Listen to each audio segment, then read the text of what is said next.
Here is a question. Read it carefully and think about the answer. Let us solve it step by step. Let us begin solving this step by step.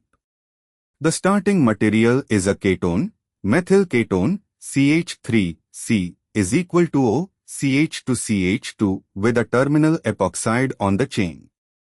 The product is the fully reduced methylene, CH3CH2, 3 chain with the same terminal epoxide intact. In other words, the carbonyl group, C is equal to O, must be reduced to CH2 without touching the epoxide ring. Moving on to the next step.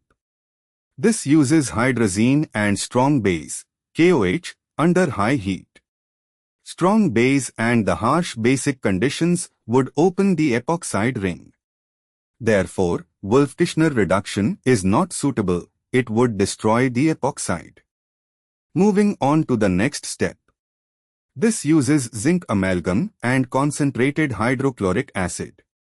Strongly acidic conditions would also open the epoxide ring. Epoxides are readily cleaved by both acid and base.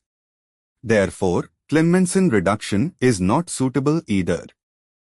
And for the final step, evaluate option C, thioacetyl formation followed by Rane-Ni desulfurization. The dithiol, HSCH to CH2, would form a cyclic thioacetyl at the ketone carbon, and subsequent Rane-Ni hydrogenolysis removes the sulfur to give CH2.